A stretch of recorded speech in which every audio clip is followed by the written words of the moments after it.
3 livres et 5 sols. Soyons magnanimes, Juanita. 4 livres. Oh, maître, vous êtes un magicien. N'est-ce pas? Voyons la suite. Deuxièmement, moi, Ferdinand de Castille, j'offre à mon cher cocher le carrosse dans lequel il m'a si fidèlement conduit durant toute sa vie. Écoute et observe, Juanita. Moi, Ferdinand de Castille, j'offre à mon cher cocher un tour de carrosse dans lequel il m'a si fidèlement conduit toute ma vie. Oh, maître, mais comment faites-vous? La sagesse, Juanita, la sagesse et le doigté. Passons maintenant à ta formation pratique. Et voyons ce que tu dis de ce 3e legs. Écoute bien. Troisièmement, moi, Ferdinand de Castille, j'offre à mon cher cousin, le roi des 2 Siciles, un voyage avec festin et tournoi dans mon propre royaume. Alors, Juanita, comment ferais-tu? Je ne sais pas, maître. On pourrait écrire. J'offre à mon cher cousin un petit voyage avec des petits festins et des petits tournois. Et toi, tu es un âne, Juanita. Il suffit d'écrire « Moi, Ferdinand de Castille, j'offre à mon cher cousin un voyage avec des festins et des tournois dans son propre royaume. » Oh, maître, vous êtes un enchanteur. N'est-ce pas? Il est tard, Juanita. Il nous faut nous retirer. Range ton cahier. Nous allons prier pour notre cher souverain.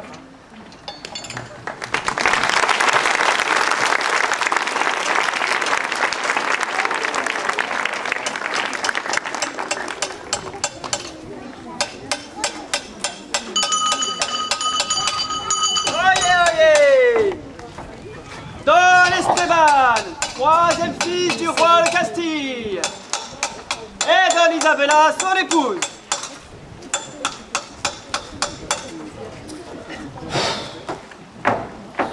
Allez-vous enfin me dire, Don Esteban, pourquoi vous m'amenez ici à une heure pareille, à 6 h du matin? D'habitude, quand vous rentrez de l'auberge, à l'aube, après avoir bu et joué au dé, vous n'obligez pas à vous suivre dans vos folies.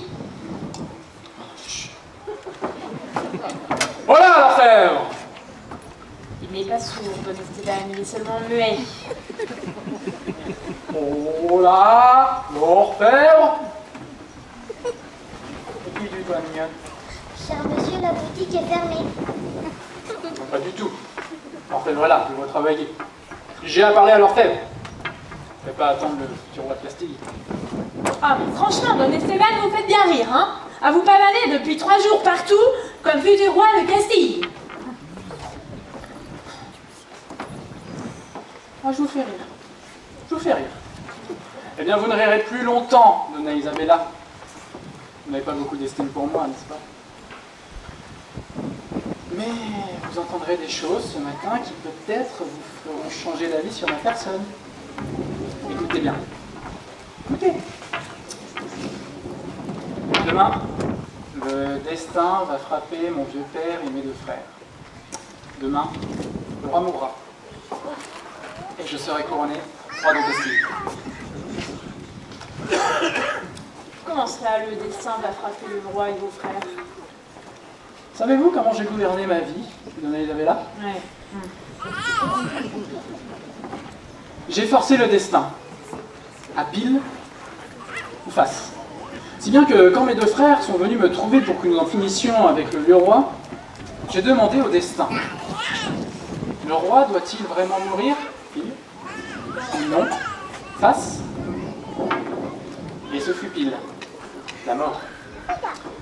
Alors j'ai demandé confirmation au destin. Je lui ai dit, le destin voudrait-il que mon vieux père meure empoisonné? Pile ou non? Face. Et ce fut pile, confirmé. J'ai donc poussé le destin dans ses retranchements. Car après tout, à quoi me servait la mort de mon vieux père, étant dernier dans l'ordre de succession après Don Carlos et Don Lopez? Du coup, j'ai demandé au destin, mes deux frères doivent-ils également mourir empoisonnés? Pile ou face? Et ce fut pile. Mais, Don Esteban, vous êtes un monstre! Pas du tout. Pas du tout. Remarquez qu'il est tout de même rare qu'une pièce tombe 3 fois de suite sur pile. Mes frères ont eu leur chance. Ce fut pile. Pas de chance. Je n'y suis pour rien. Je m'en suis juste remis au destin. Ah! L'enfer! Tu m'as l'air d'un brave homme.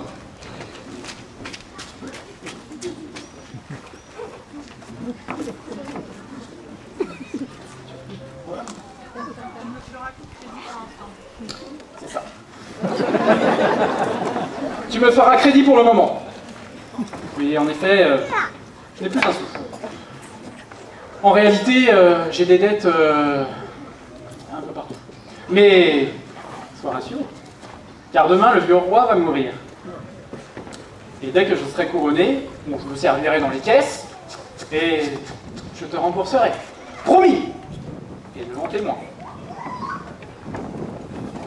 Mon épouse est la plus droite des femmes, et un témoin de premier choix. Demain, elle sera couronnée reine. Ah, mais vraiment, Don Esteban, être la reine d'un homme tel que vous, c'est un déshonneur. Vous parlez trop, ma chère épouse. Vous avez la langue bien pendue. Tiens, la langue. Et si on interrogeait le destin? L'enfer, c'est toi qui joueras le rôle du témoin. Donna Isabella doit-elle perdre la langue? Il ou non? Face.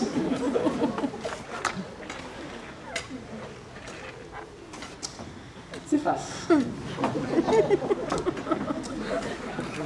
Vous avez de la chance, Donna Isabella. Si ça avait été pile, je vous aurais coupé la langue sur le champ. Mais ce n'était pas votre destin. Parfait. J'ai le billet. Tiens. C'est le plan de ma couronne. Qu'est-ce que t'en dis? Enfin, qu'est-ce que... Encore. Je la veux avec de l'or et des émeraudes. Et tu feras graver dessus. C'est le destin qui m'a fait roi. Ah oui, Juliet, s'il te reste un petit peu d'or et quelques cailloux, tu feras une deuxième couronne pour ton maison. Allez! Adieu l'ami!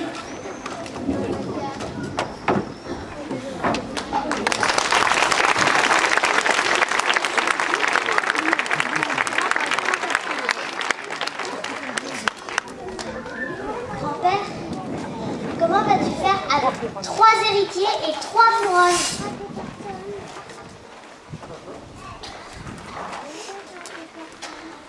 Ah, d'accord. Tu vas faire les 3 couronnes sans te mêler des affaires des princes. Et que Dieu nous protège. Tu commences par la 3e couronne?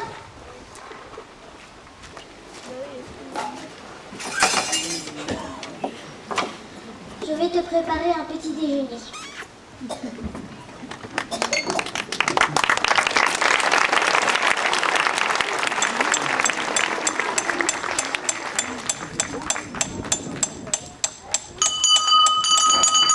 Voilà! Les médecins du roi!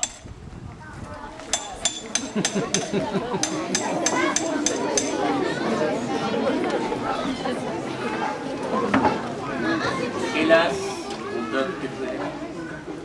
Situation telle qu'elle nous l'a prédit. Le roi est mort. Quelle funeste issue pour une maladie à l'origine si pénible. Nili Mensertum Malum. Rien n'est plus incertain que la maladie. Comme vous dites, Toutefois. faudra-t-il, bien tout se dit, faudra-t-il que nous gardassions un prudent silence sur l'étrange évolution de la maladie? Puissiez-vous plus explicite, mon cher? Peut-être pourriez-vous dire le fond de ma pensée. Voyons, mon élu compère.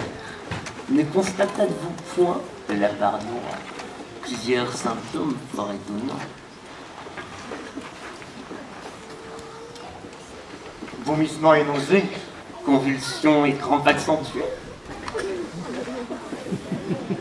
sueur blanche et froide, diarrhée hémorragique, troubles, yeux rouges et oui, divagation, psycho, délire. hallucination. Alors, mon docteur collègue, se pourrait-il que vous fassiez un diagnostic?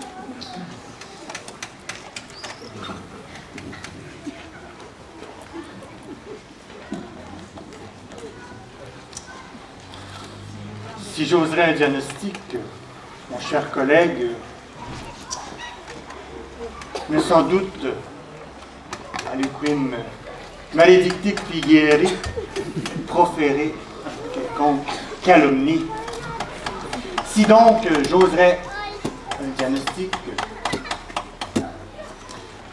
je dirais empoisonnement par laurier rose. Si je risquais une parole, certainement inconsidérée, dans un royaume où personne, dis-je, n'aurait souhaité la mort du roi, et vous vous souviendrez que je n'ai même jamais prononcé cette parole. Si donc je risquais une parole, je dirais empoisonnement par arsenic. Arsenicum? Arsenicum? Les symptômes sont similaires. Une autopsie. Et vous vous souviendrez que je n'ai même jamais suggéré cette hypothèse. Pourrait-on imaginer qu'une autopsie s'imposasse? Ma foi, notez bien, mon cher, qu'il me semble seulement, ô sacrilégia acta, acte sacrilège, une autopsie s'impose. Mais s'il advenait que nous ayons raison, qui, je demande, qui aurait osé empoisonner le vieux roi?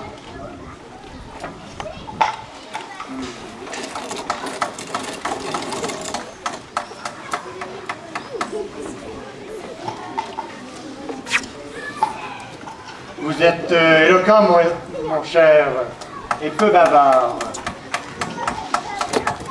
Silentio vitam, mieux vaut traverser la vie en silence que de faire parler de soi. Nous sommes médecins, palsambleu, et non juges ou enquêteurs publics. Laissons la reine tirer toutes les conséquences après que nous aurons pratiqué l'autopsie du corps du défunt roi. Alors, pratiquons l'autopsie. Et en silence, en silence.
éviter les intrigues éventuelles de mes deux frères, Don Carlos et Don Esteban. Le poison qui élimine le père élimine aussi les deux frères.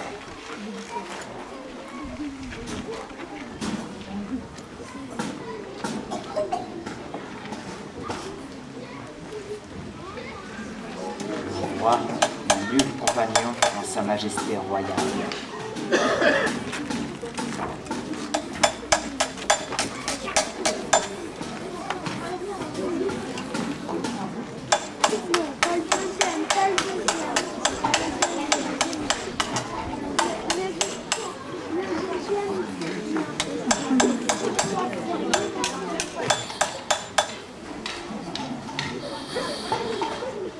Imaginez que mon père soit victime d'une très vilaine indigestion. Une indigestion de poison mortel. Et que la maladie se transmette par enchantement à mon frère Don Lopez.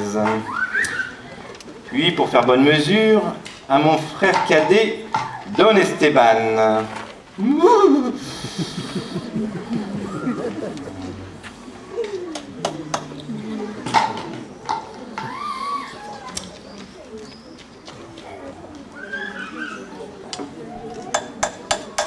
Quick!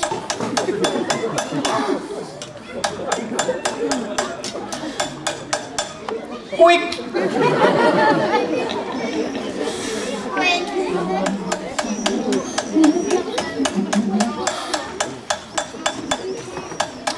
Mon caprice est souverain.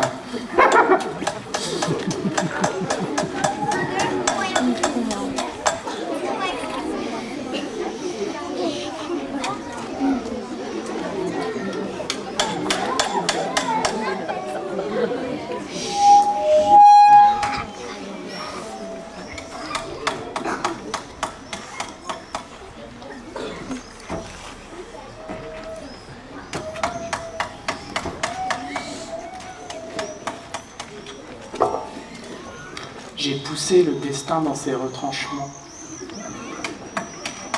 J'ai demandé, le destin voudrait-il que mes deux frères meurent empoisonnés? Oui, ou face.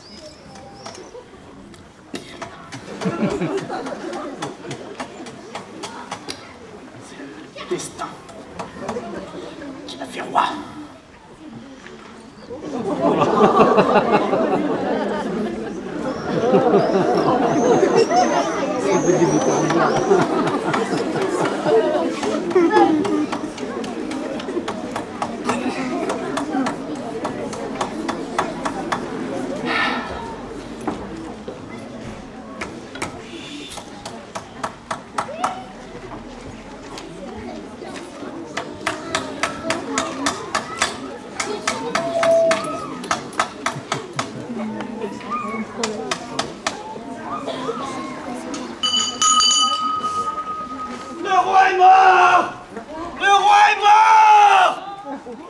Sa Majesté la Reine de Castille.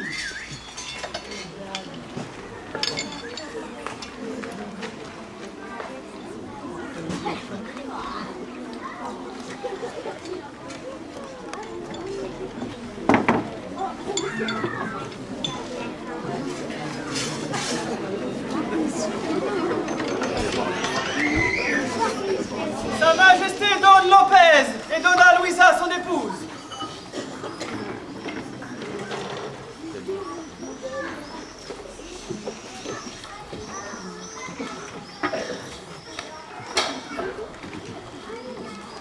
Sa Majesté Don Carlos et Donna Felicita, son épouse.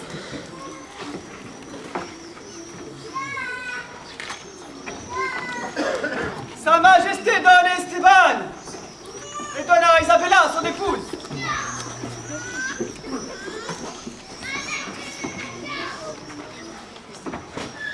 Messieurs les médecins du roi,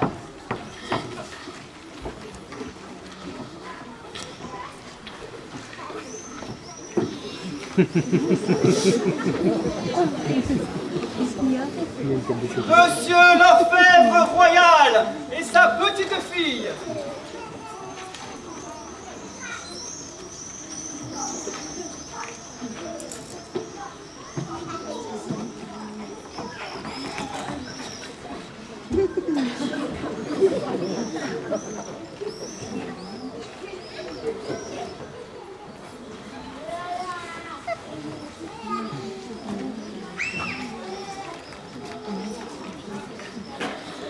Messieurs, mes fils, mesdames, mes belles filles,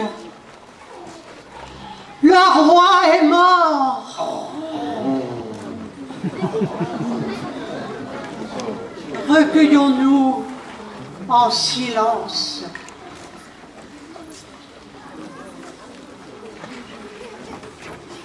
Mes frères,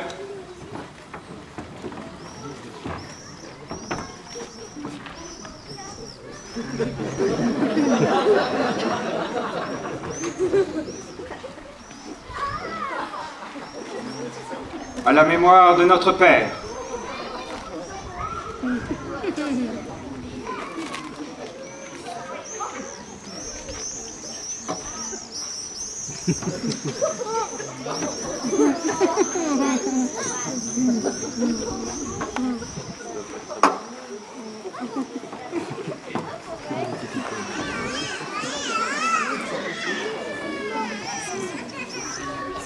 Messieurs les médecins, nous écoutons vos déclarations. Votre Majesté, vous savez combien mon doc de collègue et moi-même avons prodigué tous les soins nécessaires pour que le roi votre époux. Tous les soins nécessaires. Nous avons suivi la maladie pas à pas. Pas à pas. Sans négliger le moindre élément. Pas le moindre. Avec une patience. Une patience. Avec une conscience. Une conscience. Avec une prévenance. Une prévenance. Frutus conscientia officii mei. Fort sentiment d'avoir fait notre devoir. Au fait, messieurs, au fait. Votre Majesté, après avoir observé les symptômes de la maladie, nous avons pratiqué une autopsie. Aucun doute n'est possible. Le roi est mort. Empoisonné. Oh non. Quoi? Que dites-vous? Le roi mort empoisonné? À l'arsenic, Majesté. Arsenicum, arsenicum. Quel être sur cette terre a pu commettre une chose pareille? Madame, madame, ayez pitié de moi. Don Lopez, votre fils, mon époux, m'a tout avoué. Il a empoisonné le vieux roi pour, dit-il, le bien de la couronne. Et il a décidé d'empoisonner aussi ses deux frères. Madame!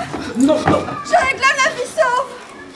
Don Carlos, votre fils, mon époux. Oh non!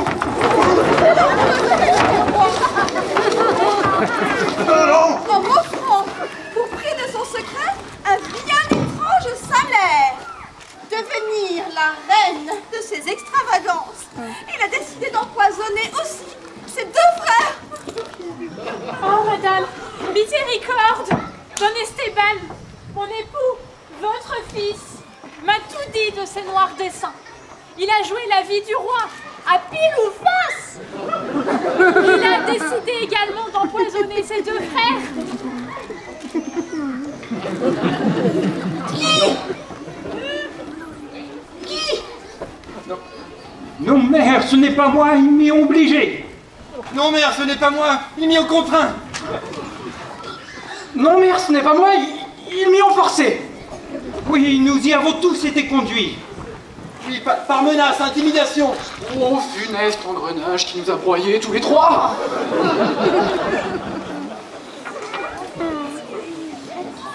Qui alors?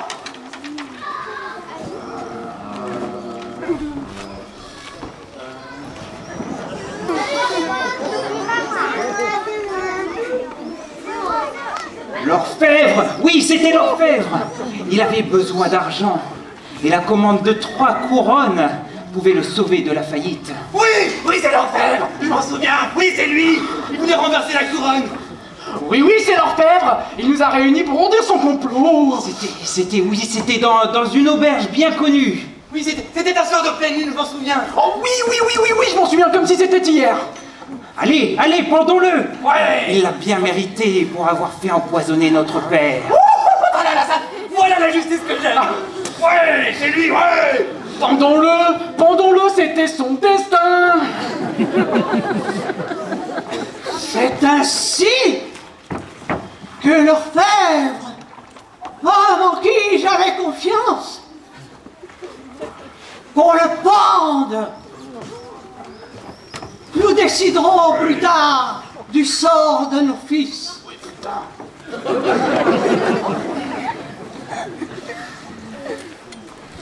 Votre Majesté, ayez pitié pour mon grand-père.